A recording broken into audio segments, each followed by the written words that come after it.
The first hassle I ever had was I was trading these stickers with my friends. I went to a flea market and I just sit there. I was like 6 years old and started selling them to people like walking. And did you make enough money to buy like candy or food or? No, I bought more stickers and finished the album first. I was like 16 years old. I came to the US, take them to Chile, started an online site and sold them. And this got me my first money to start my real first business. That is a CrossFit equipment site in Chile. Of course, you know kettlebells.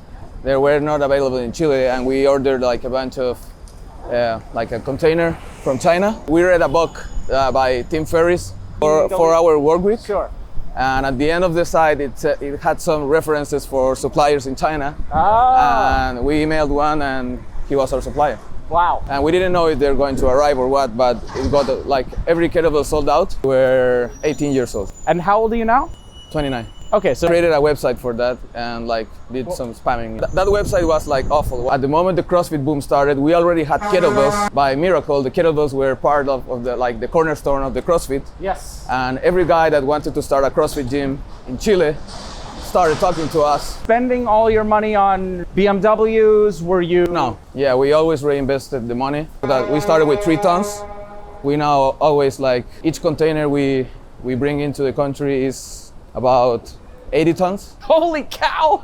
Most like a personal opinion, I don't like to create products that will break or just end up on the landfill. You buy cheap stuff and you sell cheap stuff, things will break and your customers won't recommend your products to others. Things that made kettlebells a success, that was our products are good quality at good price. The business still ran, so I dropped out of the university. Like I did my internship in a big company in Chile, it's an airline. And I hated it. When you have a retail store, you have to keep up with the orders, so you don't want to break the stock. The value of Facebook advertising is diminishing? Yeah, actually, like in the past months, we completely stopped Facebook advertising because it went so up in Chile. Like, I think it's like a 4x. We are getting like better rates from influencers. You know, do more squats. You know, maybe I can move some kettlebells. One of the ideas I had to another e-commerce store in Chile was a dog store, like a dog clothing store. Okay. I was not going to order a container full of dog clothing without knowing if I was going to be able to sell it. You had that same thinking at being risk averse with your first kettlebell container. Maybe you never would have had your business. Actually, I always try to remember those days, but I don't know what we were thinking. I was not able to really have the confidence of that market. So I was thinking like, how could I get like a representative sample, like do a survey and get real answers from all the Chileans. Right.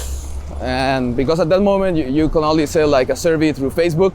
But of course, when you do that, you only get questions from your Facebook friends. And I started like getting quotations from market research companies. I got quotations for $20,000 for doing a study. And that's where the original initial idea for NSITY started. A platform where people could answer surveys for money. I started developing the software solution because at this moment I had more confidence of my development skills for software. I always like knew coding, like since I was really small. Like my first computer, I found it in the trash. So you must have learned these lessons just organically by trial and error, by failing. Yeah, of course. Like the internet taught me. If no one's competing with you, well, that's something to be like really scared about. Either really, really good or really bad. Yeah, probably really bad. Was it just successful right away? No, not really. That company was not successful at all. Like we did a proof of concept that it can work. Travel selling the product because we didn't have a real good market fit in Chile for this. As in Chile, the consumer insights industry is different than speaking to every journalist we knew and like, hey, publish. So you already knew journalists because of your kettlebell industry? No, of course not. I just found them on the internet. You say pay. Did you use your own money to pay them? Yeah, at the beginning, yes. So you can ask a question and you get the opinion instantly.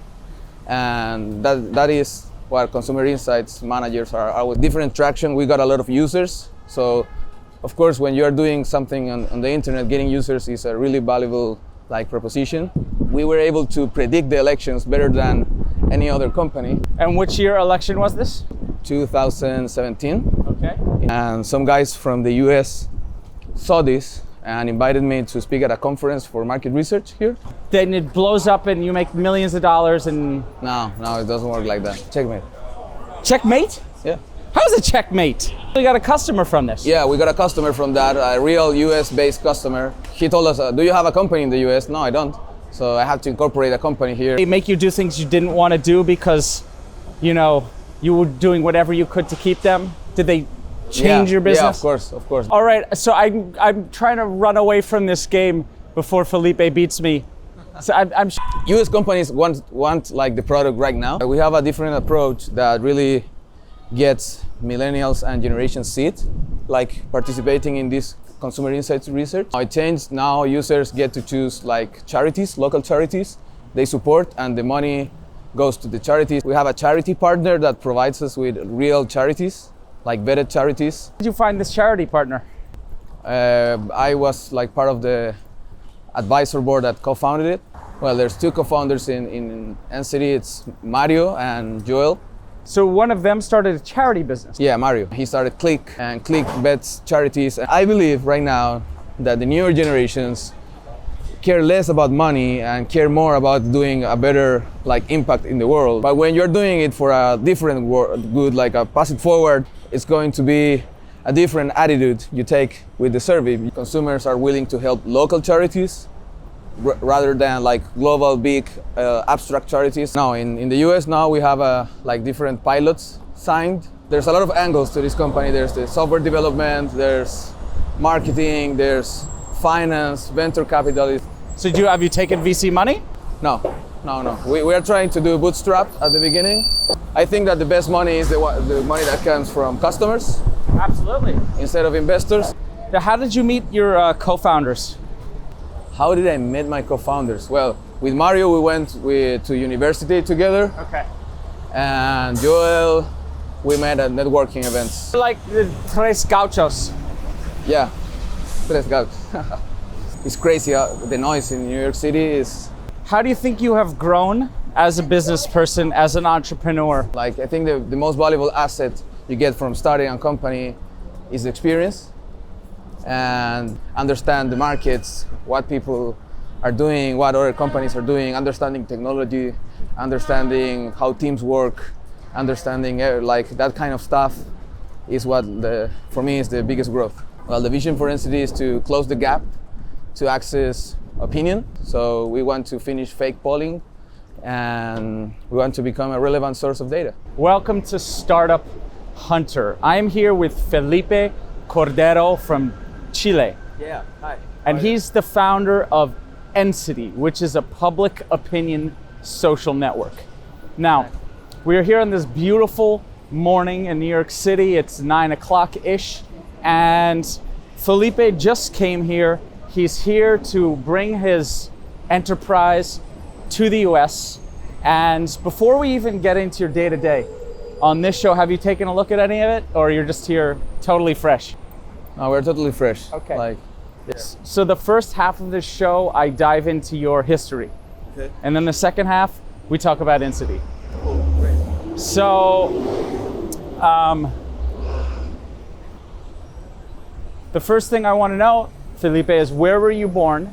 Also, what did your parents do for work? Well, I was born in Santiago in Chile, but I did most of my early living in Viña del Mar. My fathers do for work, they work in mining, they are engineers.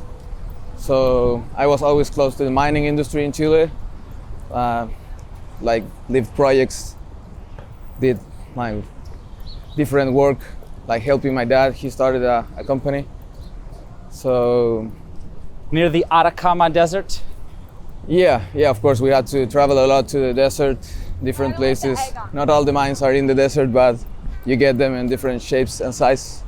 So both your parents are engineers? yeah, both of my fathers are engineers. Now, were they entrepreneurs or did they work for somebody? They did work for somebody, but when the Asian crisis struck Chile, they had to start their own business. And what year was this crisis? 1997. So they started their own business, and was that successful, or? Yeah, it still runs. So that means success. To me, if a business survives, Yeah. I don't care if you're not the most popular business in the world. To me, if a business survives, you have some degree of success. Yeah, of course. I think that's the reason to start a company, is to make it survive as long as possible and to like really create an impact on what you're trying to do. So, what was the first hustle that you ever had? The first hustle I ever had was, you know, how do you call here the like sticker albums for like these books? You pay stickers, like láminas. Like, what's the purpose of these stickers? You collect them and you complete the album. Sticker album. You buy these like envelopes of stickers, and then you will start pasting them, and you will trade these stickers with your friends. So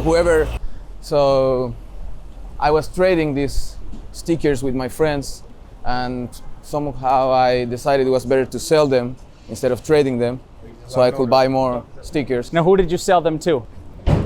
That's the funny part. I went to a flea market close to my house, and I just sit there. I was like 6 years old and started selling them to people like walking. So I've been always selling stuff. Did you have a cart or? No, I just was in the floor sitting with my láminas. At 6 years old. Yeah, 6 years old. And did you make enough money to buy like candy or food or? No, I bought more stickers and finished the album first. So you reinvested your money right back into the business. Yeah, right about it. Yeah, exactly. And you bought more stickers. So did your volume increase? Did you start a sticker factory at 6 years old? No. I just finished the album and that was all. But I remember that as my first, like, real having customers. You know, like small lemonade stand, but stickers. So it was pretty cool. So what happened to your sticker business? Did you do it for the next 10 years until you're 16 years old? No. When I was like 16 years old, I came to the US and went to an outlet store. And in this outlet store, I bought some snow goggles. And you know, in Chile, there's a lot of snow, and we do a lot of snowboarding. Sure, that movie Alive, wasn't that in the Andes? Yeah, exactly. So, but these snow goggles in Chile are really expensive. Chile is like, it's a really modern country, but with really expensive stuff because we are like an island covered by mountains. So I went to this outlet here in the US and found these snow goggles all for $10, like a bag of snow goggles. And take them to Chile, started an online site and sold them. And this got me my first money to start my real first business. That is a CrossFit equipment site in Chile. It's a what? A CrossFit equipment, like an e-commerce for CrossFit, kettlebells. Okay, so let's unpack this a bit. Let's take it slower. So tell me, like, what gave you the idea that this would even maybe work? The kettlebells, like, yeah, or the snow goggles. No, the snow so the snow goggles were cheap, and I knew they were expensive. Did you only have one? Like, did you have a constant supply of snow goggles? No, I just had like, I was at the outlet that bought 10 packs of snow goggles. Yeah. These Oakley snow goggles. So I just sold that in. Literally 10 pairs? Yeah. Just 10 units? Yeah, 10 units. Okay, so. But they were so cheap and they're so expensive at Chile, because in Chile you always get like the season, like the past season at the stores. So these were new goggles in Chile, but they were like liquidating here. Okay, so you found some arbitrage, so you bought kettlebells after this? Yeah, after that I was into fitness, and this, of course, you know, kettlebells, they were not available in Chile, and we ordered like a bunch of, like a container from China. Yeah. With a friend. How heavy was this container? Like 2 tons? 3 tons. Okay, this is really cool. And we didn't have idea what we're doing. Like, no, well, hold on. Like, did you go to like a Chinese website? No. Did you go to Alibaba? No. We read a book by Tim Ferriss. Of course, the lead. For our work week. Sure. And at the end of the site, it had some references for suppliers in China. Ah. And we emailed one, and he was our supplier. Wow. Yeah, that's like that's not something a lot of people know, but we did that. So did you just wire this stranger money? Yeah. And so Wired them. he totally could have taken your money and Yeah, exactly. But we started like selling these kettlebells that were in the sea coming to Chile, and we didn't know if they're going to arrive or what. But it got like every kettlebell sold out. so a whole shipping container. And was this person who bought them with you your business partner? Yeah. We still work together. So what are you, 16, 17 years old? We were 18 years old. And how old are you now? 29. Okay, so about over 10 years ago. 10 years ago. Okay, so sold out your kettlebells. Yeah, I created a website for that and like did some spamming in Did some internet. spamming? Yeah, internet forums. Like we are going to get this. There's no one else in Chile has them. So every fitness guy started buying from us. And did you get any backlash? Did people say, hey, you're spamming, get off our site? No, of course not. Like it was a new product. People were looking for it. Like it was not available in Chile, so they were happy. Like some people will say it's expensive or stuff like that, but at the end they will be buying from us either way.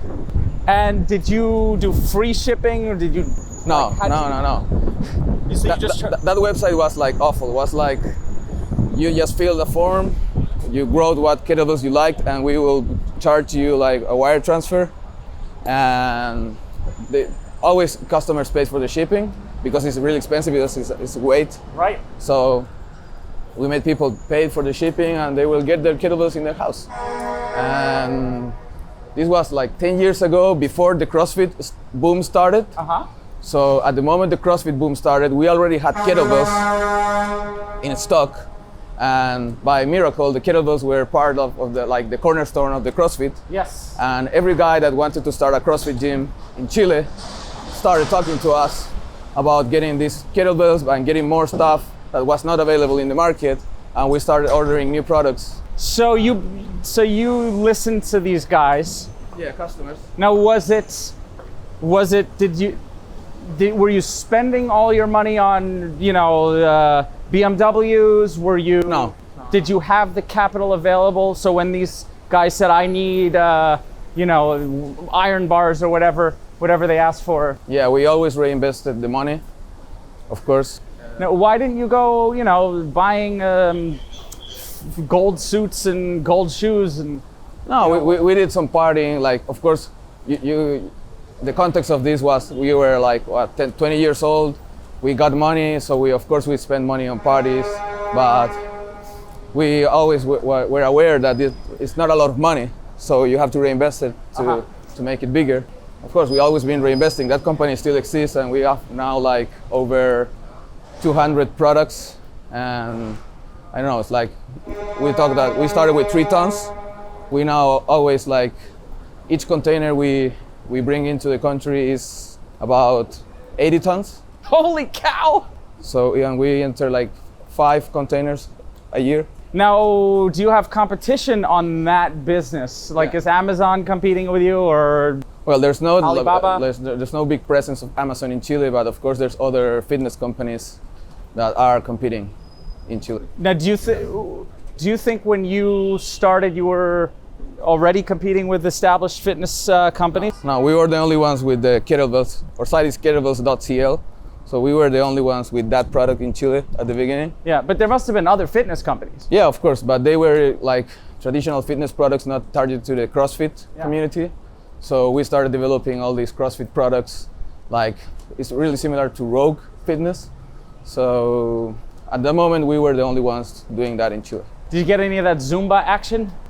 No. My business partner is like he really likes like strict fitness. He's like big, and we are like really driven by our ideas. So we don't sell shit products. We don't like to create garbage. So talk about that. You don't like to create garbage. So talk about that more. Well, that's most like a personal opinion. I don't like to create products that will break or just end up on the landfill. Like, I want to create stuff that will last, and of course we do all small packaging stuff like that. Like, and I don't know, when you have a business, you have the choice to select your suppliers, and you have the choice to select what you are selling. Yeah. So I select just not sell stuff that will become garbage in, I don't know, at least a couple of years, so I'm not destroying the planet. So I would think that when you have the choice as a business, you know, there's a lot less money to buy something cheap, and the cheap thing will work, you know, once, or it'll work for a month, and then once that month is up, you know, you could. Yeah, but if you buy cheap stuff and you sell cheap stuff, things will break, and your customers won't recommend your products to others. Yeah. And if you have high quality products at a reasonable price, they will of course recommend your products to others. So I think that's one of the things that made kettlebells a success. That was our products are good quality at good price, so people will always be recommended them. How long? Let's talk about the growth of that business. Just okay. Website, yes. Super simple. Was it like? How long did it take you to sell out the first cart, the shipping container? About 2 months, something like And- that. Like before it arrived, because when you order from China to Chile, it takes 45 days for the chip to arrive. Were you working other jobs in the meantime? I was at university, so I was just doing the website and like trying to sell this incoming, unaware of what can be shipment of kettlebells. So you sell out your first container in 2 months. Did you ever quit university to focus solely on the business? Well, I stayed in university for 5 years, and after 5 years, the business still ran. So I dropped out of the university. Like I didn't finish it because I didn't feel like I needed the, I don't know, the paper. How do you call it? The diploma. So because at that moment the company just was bigger, so I said, okay, I will just keep growing this. I don't need a diploma because I'm going to be my boss. And of course, I did my internship in a big company in Chile. It's a airline, and I hated it. So of course, at that moment, everything told me like you should not finish this, and dropped out. So was your co-founder? Was he like running a factory while you're doing your internship? Were you helping each other out? No, not really. Like we always, like the company is mostly it's automatic. It's all based on internet. So we don't have a factory. We only have a warehouse. So we get orders and it ships. And my co-founder there mostly drives the operations and logistics and product development. We both drive the advertising, digital advertising, product development, financial like cases, stuff like that, and decisions of suppliers. So it's mostly we are 2 people there, and we do most of the job. And at this time, everything's automatic there. So, you know, with this kettlebells, you did diversify the business. You did start selling other items. What was your goal with the company? Did you have like a 5-year vision? Like in 5 years, I want this company to be making, you know, $5 million. Did you have some kind of goal? Yeah, of course. I wanted to come here and live in New York City, so I started reinvesting until I was able to sustain myself living here. So that was my goal. So that took 10 years. Well, like that was like the 2-year goal, but of course at the beginning we didn't have any goals. We were just doing it without thinking anything. And talk about how, you know, the progression of that. Like, what was the most difficult thing that challenge that you faced in growing that business? Well, the biggest challenge is to keep, when you have a retail store, you have to keep up with the orders, so you don't want to break the stock. And of course, sometimes you get so many sales and then you don't have products. And that's a challenge, because when you are like, if you let anxiety drive you, you will start buying from suppliers that will take less time but will drive like less quality, and you have the risk of getting a shipment that is like low quality product. Exactly. So how did you deal with that situation when there was too much demand, not enough supply? Well, we just have to like reduce your advertising so we don't get so much demand. We're using Google AdWords. Yeah, we do mostly Facebook, Google, and any kind of digital advertising. I control that, so I can like pull the lever when there's a lot of stock. I just do more advertising and we will get more sales. And there's no stock, we stop doing advertising, or we just advertise the products we have in stock. So it's a very dynamic catalog. So have you noticed that over time you have to pay more money for Facebook advertising, and the value of Facebook advertising is diminishing? Yeah, actually, like in the past months, we completely stopped Facebook advertising because it went so up in Chile. Like, I think it's like a 4x growth in price. And of course, also the conversion rates are going down because consumers in Facebook face too much advertising and they don't respond to it as they used to. At the beginning, it was like a pot of gold. Like you paid like, I don't know, $10 and you got back $3,000 in sales. But right now it's, for us, it's not our main priority. We are getting like better rates from influencers, Google advertising, YouTube advertising, stuff like that. So you started reaching out to influencers, which I think is, a really good move. Yeah. Like we started with working with influencers 2 years ago, maybe more. And you notice when you do it right, because when you're doing internet business, you can track everything. So you notice at the moment. So wait, here I have a quiz for you. Yeah. Sorry. So if I just do more squats, maybe I can move some kettlebells. What do you think? Yeah, of course. Okay, deal. Yeah. Like if you get a kettlebell, you will be able to move a kettlebell. The kettlebell is a different kind of movement. It's a ballistic movement. So it's completely different than going to the gym. Like, of course, guys that train with kettlebells know that. What's your relationship with fitness? What do you like to do? Well, when we started this company, I was into fitness. I went to the gym like 3 times a day. Holy cow. Right now, I'm not doing any fitness, like only walking in New York. Yeah.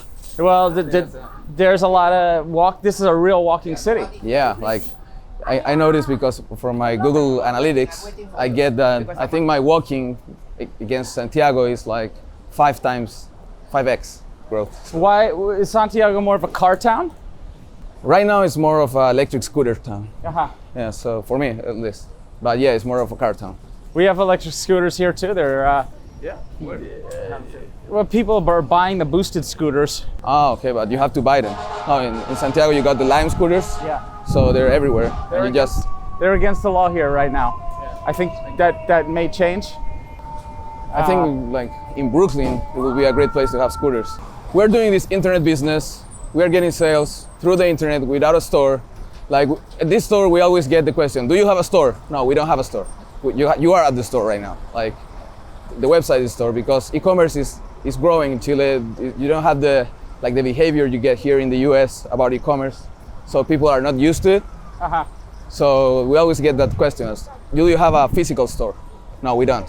And of course from this, a lot of ideas came. And one of the ideas I had to another e-commerce store in Chile was a dog store, like a dog clothing store. Okay.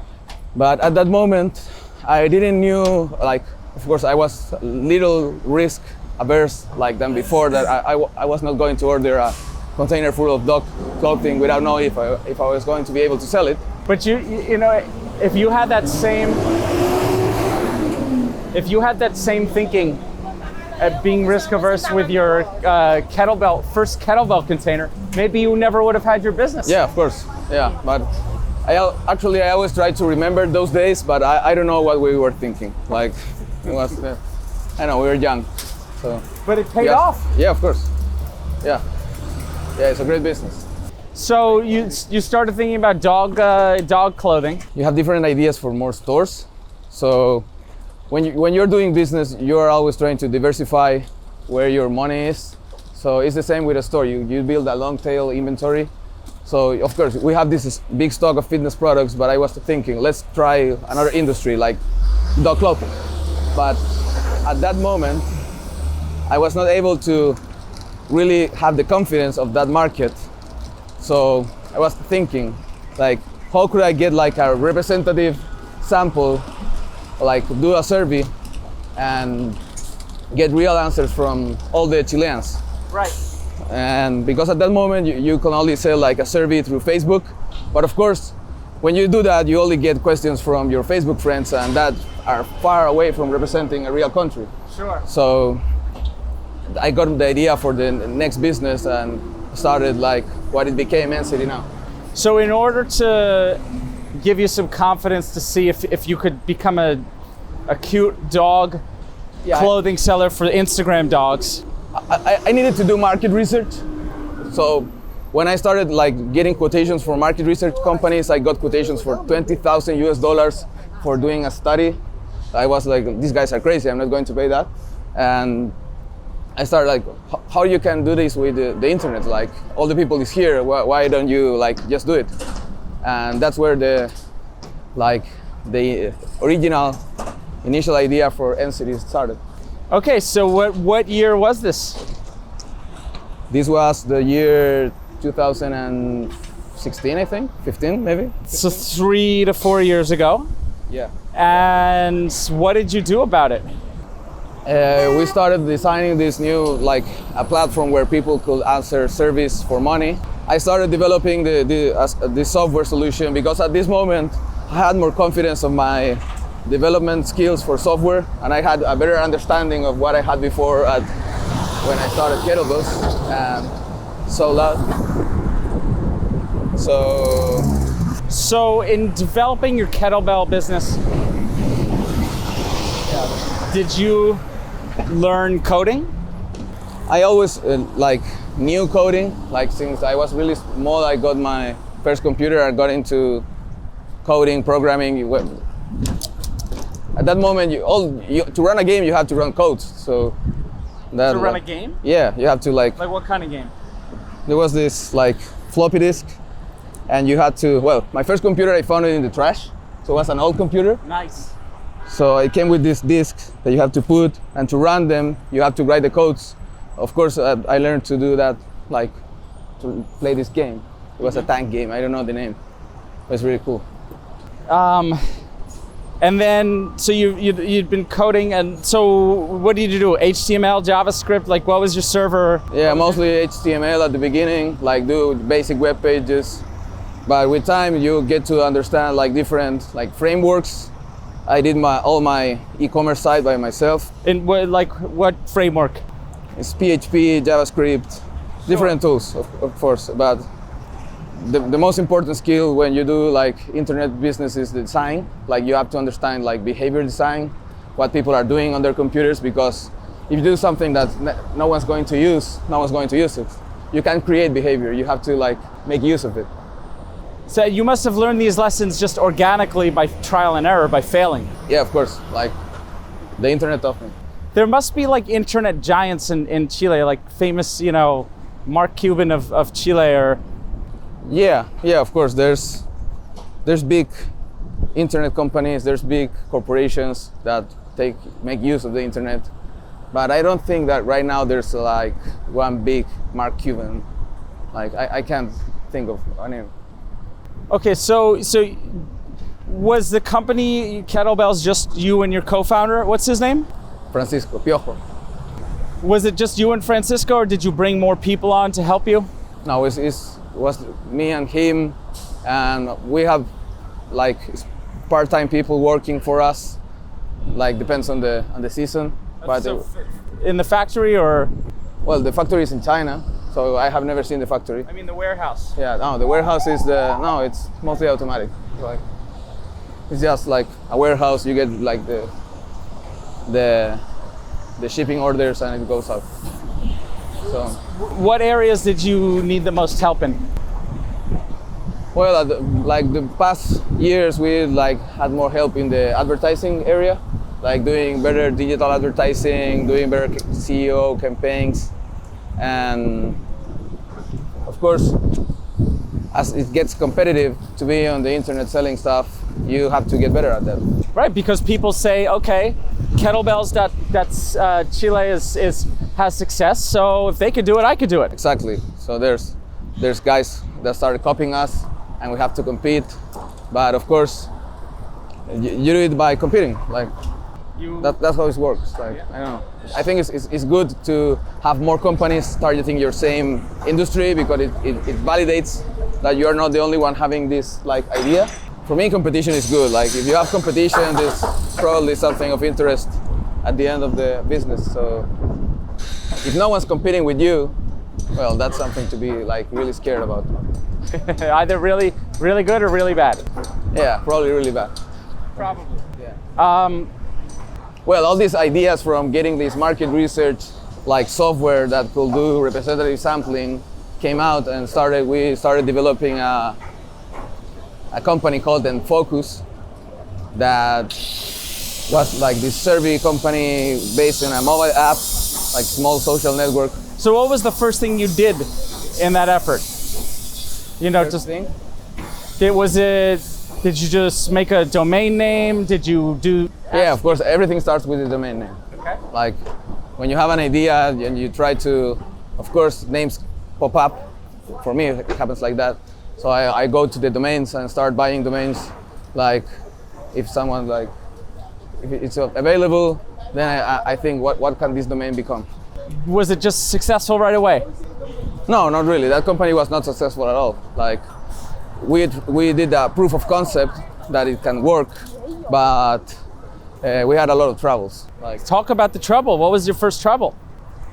Well, we were not expecting like a lot of people to register at the first months. Of course, our servers failed. Like they went down.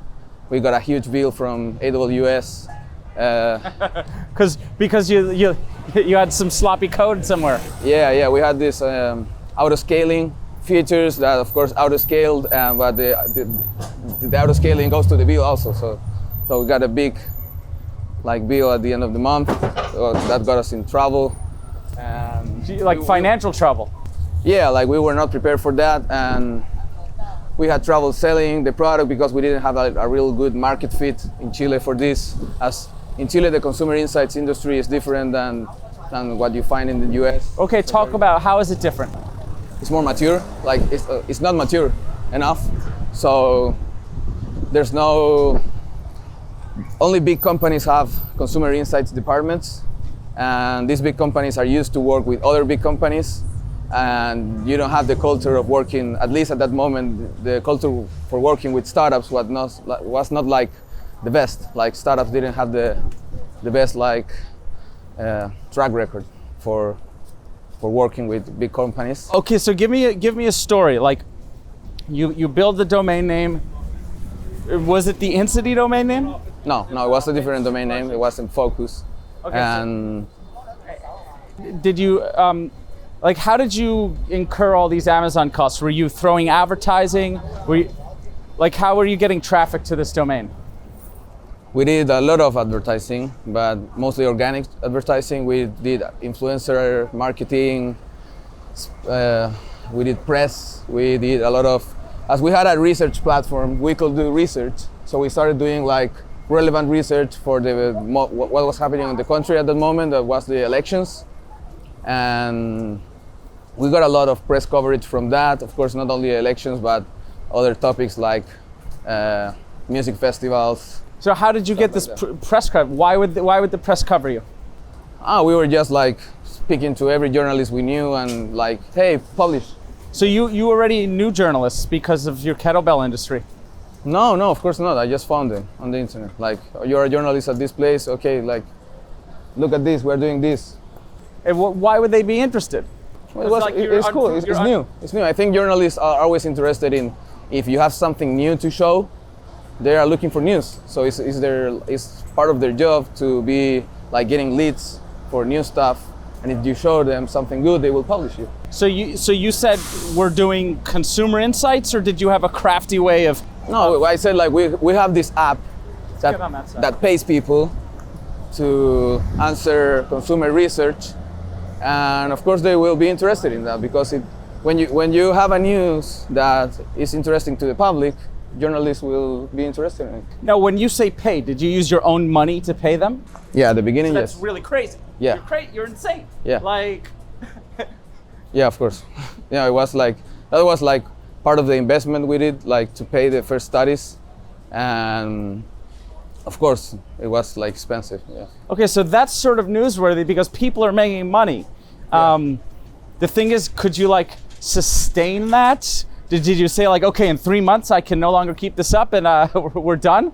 Well, at that moment, we think like we were expecting like a lot of interest from the market, from the consumer You insights were expecting market. people Yeah. to buy you and then return on your investment. Exactly, like buy the product that was the research. So what was the initial product? Like, was it reports? Yeah, it's instant reports that the app generates from the opinion of the users. So you can ask a question and you get the opinion instantly, and that is what consumer insights managers are always looking for. But as the industry in Chile was not mature enough, I think that probably ourselves were not prepared to attack this really pro-industry or what they're doing. They were not like ready to try new technologies at that moment. Okay, so fundamentally, you wanted market research to see if you could sell dog clothing. You realized it was way too expensive. You said, I have the skills to build this myself. Let me try it. And then you just went full into that. Yeah. Okay, I love it. But you said your first products was not selling even with all the press. Yeah, we got some sales from companies in Chile, but we didn't have like the behavior built in the platform so they could be buying more. Like we didn't have like sustained sales at that moment. I don't know, when I think back at that moment, of course I didn't know anything about what market research was. I was just thinking of doing that. But we got like different traction. We got a lot of users. So of course, when you're doing something on the internet, getting users is a really valuable like proposition. Sure, these users are getting paid money. Yeah, of course. I'm sure they're happy. Yeah.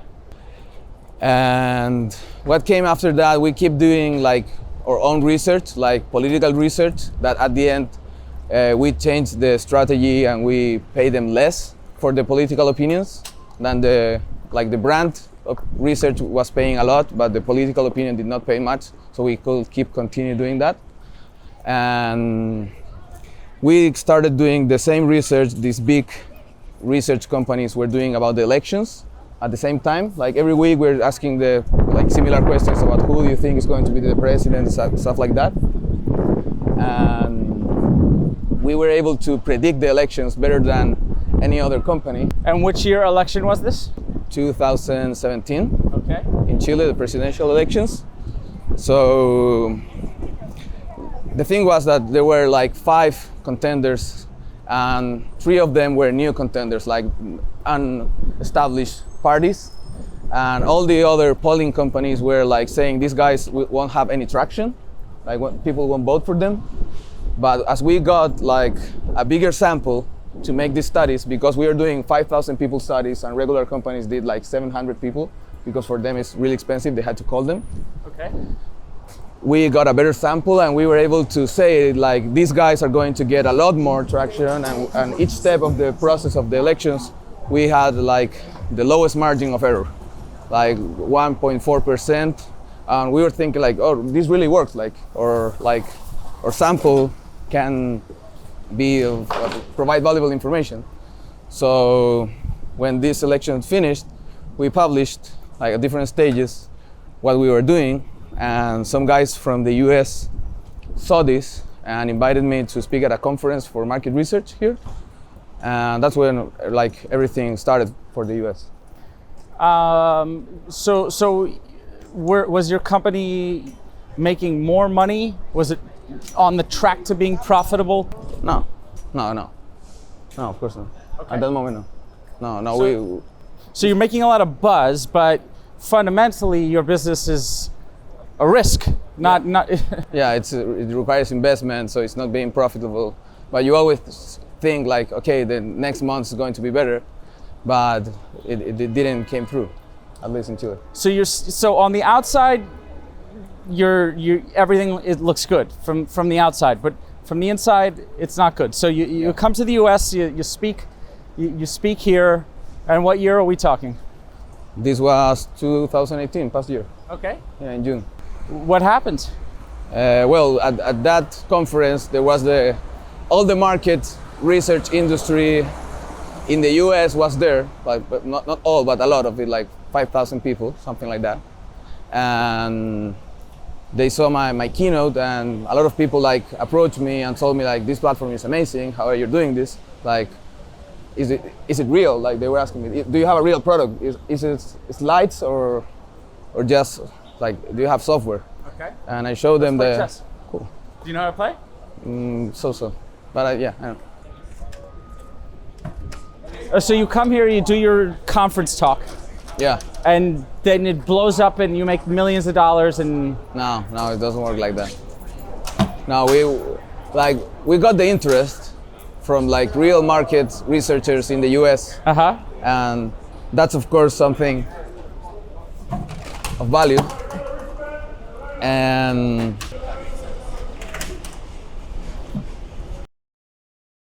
Did you get some big customers from that? yeah, we got a license sold. Checkmate. Checkmate? Yeah. How's a checkmate? I just like take that. How's a checkmate? I don't understand. It's not I think checkmate. that can move in that direction. That's the king. You can only move like this. King can move anyway, right? No, the queen can. Okay. So I just go like this. Yeah. Not checkmate. Well, almost.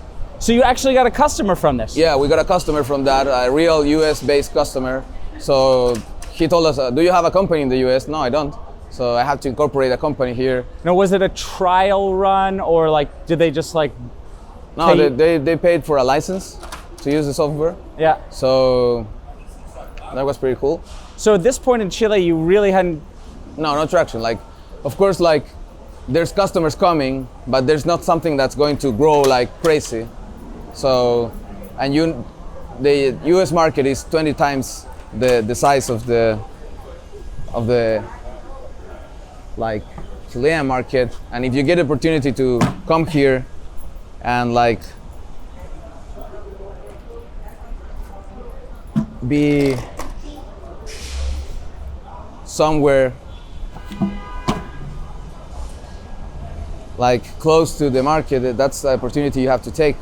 And did they sort of rake you over the coals? Did they, since they're, did they make you do things you didn't want to do because, you were doing whatever you could to keep them? Did they change your business? Yeah, of course. We were offering a lot of like free trials, new features that we're building up on the developer side.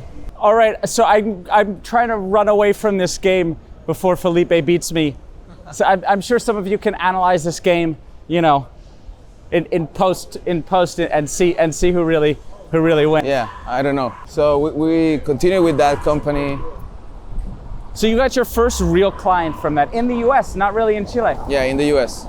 So like the real big like the kind of client we were trying to get. Yeah. So of course that was like, let's be there. Like why? And the client's here in New York? Can you say, you don't have to say who it is, but. No, it's not in New York actually. But that same time I went to the conference. I came to the conference. I came to New York, and New York is the capital of market research. So I had a lot of meetings here about this new company or the software really. And people like were telling like, how many users you have? Like, can I do research right now? And at that moment we don't have US users. So right. So the US company. US companies want like the product right now. Yeah. And we still don't have it like completely outside. Well, probably when this video goes out, it's going to be. But clients want the product here. So does anything exist like this? It has to be like. Facebook is collecting this kind of data. Yeah. There are like solutions outside, but we have a different approach that really gets millennials and Generation Z like participating in this consumer insights research. Are you still paying the users? No. Rewards? No, it changed. Now users get to choose like charities, local charities they support, and the money goes to the charities instead of the users. So how do they know you're not just BS? Like, how do they, Like, well, you can't be BS. Like, it's not legal to be BS. So you can't publish. Probably, like in the early days of the internet, you could do whatever you wanted in the internet, but right now you can't do like BS stuff. There's legal compliance, so you have to come through with what you say. So, I don't know, at least that's my point of view. I won't do something fake on the internet because there's a lot of liabilities. and you're here taking this interview. You're not hiding in some mountain somewhere, No, of course not. or on some beach and pretending to be an Instagram millionaire while ripping people off. Yeah, of course. I don't know why people do that. It's like they think I don't know. There's reasons for them to do it, but there's a lot of liability if you do something like that on the internet. But in the short story, we have a charity partner that provides us with real charities, like vetted charities, and users can select that charities they help while answering research. How did you find this charity partner? I was like part of the advisor board that co-founded it. So How did you become an advisor? one of my co-founders founded the company. You said one of your co-founders. I thought Francisco's your only co-founder. No, Francisco is my co-founder at Kettlebells. Oh, so you had a different co-founder for... This is a different company. So there's different companies I'm involved with, and all these companies have different co-founders, of course. So wait, this guy who was a co-founder with you, he then stopped being a co-founder, or is it co-founder? No, we're still co-founders. You can have a lot of companies. You don't have to have only one. Yeah, well, I don't think you can, it comes back to your word of quality.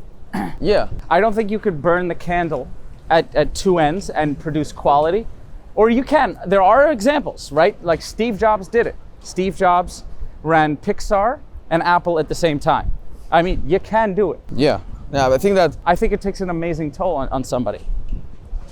it depends on how you run the company. If you design it to be self-sustainable and like with good process, it doesn't have to be something like that is going to kill you. Like there's stuff that runs all the time. You don't have to be like monitoring it if you have a really good internet company. So your new co-founder, what's his or her name? Well, there's two co-founders in NSITY. It's Mario and Joel. So one of them started a charity business. Yeah, Mario. Mario started a charity business because he's more into, how do you call this, philanthropy. So he was seeing that charities don't have a way to prove what they are doing, like in a transparent way. And he started Click, and Click vets charities and provides them a software platform that helps them be transparent about what they are expending the money they get. So like Mercosur. Yeah, in Chile and in the US also. And we got this charity partner and other charity partners that exist that vet charities, and we get these real charities that users can select and help these charities while answering the brand research. I think there's a lot going on here. Yeah. There's really a lot going on here. But it's simple, you know, like there's the market of research that needs to research people, okay? That's the start. Yeah. And right now the model to get people to participate in research is to offer them money.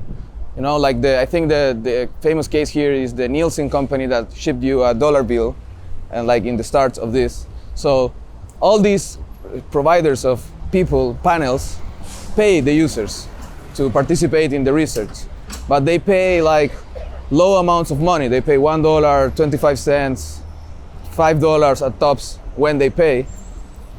And I believe right now that the newer generations care less about money and care more about doing a better like impact in the world. So they are willing to spend their time answering questions for brands by helping charities. Of course, I still don't prove this, but I think I have the complete confidence that it will work. Then there's all these sites. For example, I play a video game. Yeah. And I Google and this video game needs $20,000 in order to like really be a top level player, right? Obviously, I'm not going to pay $20,000. Like, I can't justify it. So I'm here Googling like cheat codes, right? So I get to this website and it says, we'll give you all the cheats you want, just fill out these surveys, you know? And it goes to these survey sites and then those survey sites take 5 minutes, and then they never, so there's all this like, Yeah, it's always something they do so they don't pay you, or you don't get what they say you were getting. exactly, and yet they get their market research. Exactly. So I believe that's not the way to do it. I believe that that's the ugly part of the market research industry right now, the way people are getting these responses. And I believe research done that way does not really represent consumers.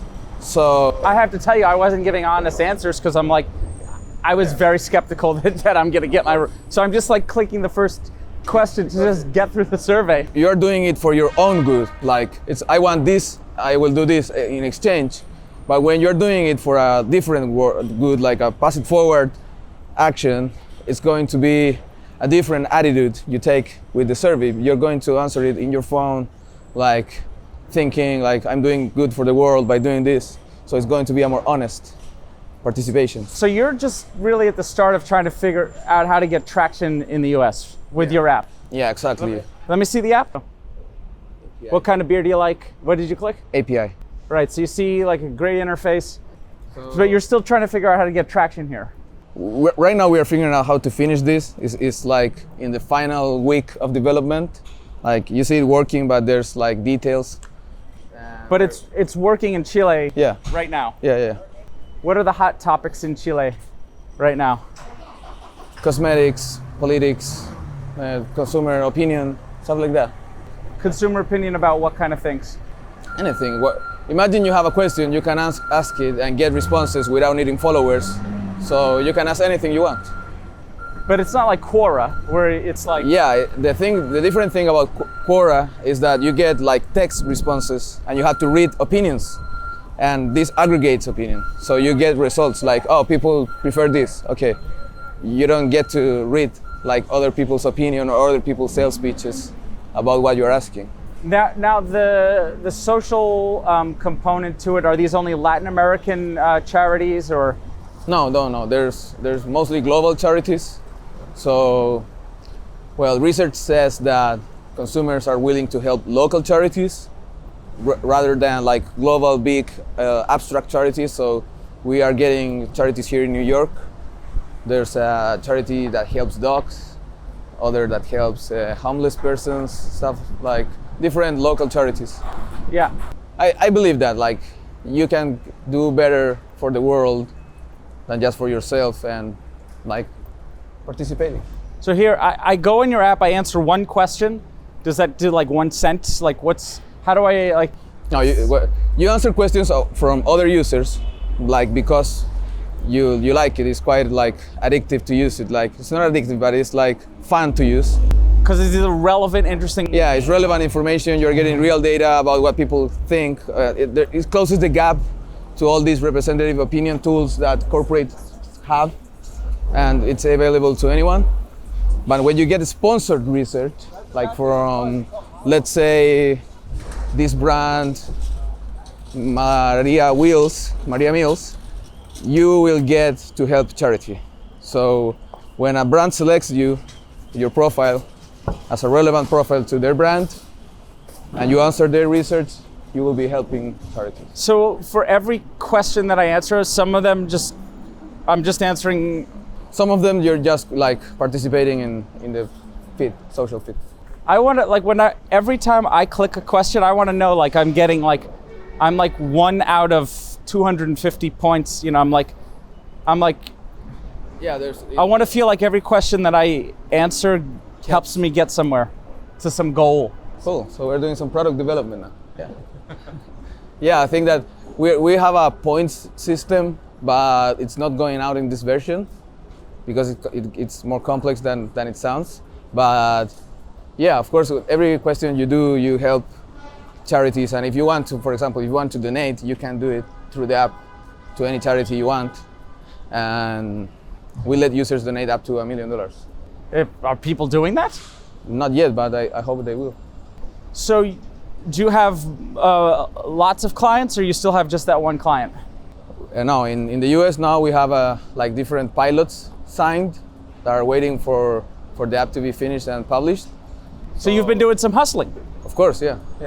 And that's what I'm doing here. your co-founders have been working it from other angles too. Yeah, of course. There's a lot of angles to this company. There's the software development, there's marketing, there's finance, venture capitalists. So have you taken VC money? No. We are trying to do bootstrap at the beginning, and maybe later we will start looking for investment. I think that the best money is the money that comes from customers. Absolutely. Instead of investors is way cheaper, because an investor will take 20% of your company for money you need now, but you have to give them 20% of your profit for the rest of your life. So that's really expensive money. And they'll drive your business in a way that maybe you didn't intend, and maybe give you a heart attack, who knows? Yeah, it comes with liabilities. So I think to have money at the early stage of the company it's really expensive. Like, it's better to get customers and get money from them and prove your business model, and then get VC money. Now, how did you meet your co-founders? How did I meet my co-founders? Well, with Mario we went to university together. Okay.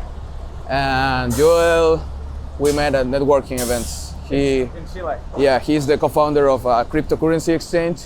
Ah. So it's called Orion X. And we met, like, we had this same view of technology. He understood the problem, so he came on board, and I came on board of the Orion X also. So we co-invested, like cross-invested in our company. So you're like the tres gauchos. Yeah, tres gauchos. So I love it. I understand now. It's a little scatterbrains, but I think I've gotten a full picture, and I hope you guys too. And it's crazy. The noise in New York City is. Okay, so final question. Yeah. How do you think you have grown as a business person, as an entrepreneur? Well, I think that when you look back, you see like different views you had of like the ideas, and you look them at now, and you get to see all the learning.